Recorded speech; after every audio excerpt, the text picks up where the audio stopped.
on propose à l'extérieur, éventuellement, je dis pylône pour axial ouvert, salle de colonne avec un plafond et sanctuaire à la fin.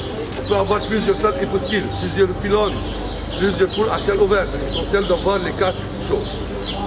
Nous sommes ici dans un temple grec-romain. Quand je dis le temple grec-romain, c'est-à-dire que c'est construit à l'époque grecque, continué à l'époque romaine. J'arrondis les chiffres. Ici, 200 avant Jésus-Christ, 200 après Jésus. Savoir l'époque de la construction du temple. 200 avant, 200. Quand j'ai dit temple grec-romain, je dis c'est construit à l'époque grecque, continué à l'époque romaine, mais tout c'est égyptien. Les cultes égyptiens, les divinités égyptiennes, le plâtre égyptien à l'intérieur, le plâtre égyptien à l'intérieur.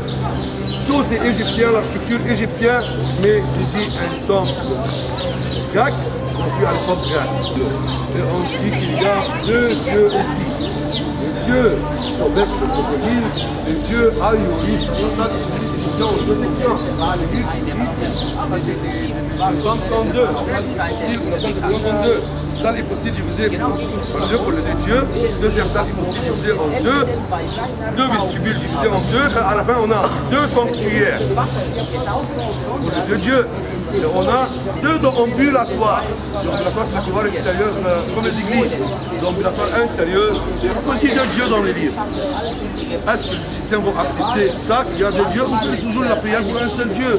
Vous savez, l'Égypte était divisée en 42 provinces. Pour chaque province, il y avait un Dieu.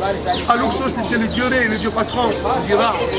Ouré, comme on l'appelle en français. Qui a dit que c'est 2 dieux? C'est un seul Dieu avec 2 aspects. L'aspect terrestre et l'aspect céleste. L'aspect terrestre, c'est le crocodile. L'aspect céleste, c'est le couloir blanc tout blanc. C'est comme ça ils ont résolu le problème. Ils ont divisé le temple en 2. Ils ont divisé en 2. On a dit c'est le Dieu de la sagesse, le Dieu de l'écriture. Quand il mange dans la terre cultivable, il fait des gravitiques qui ressemblent à la lettre 1 dans l'alphabet. Alors ils ont dit, il fait la lettre 1, c'est le Dieu de l'écriture. Pourquoi le Dieu de la sagesse?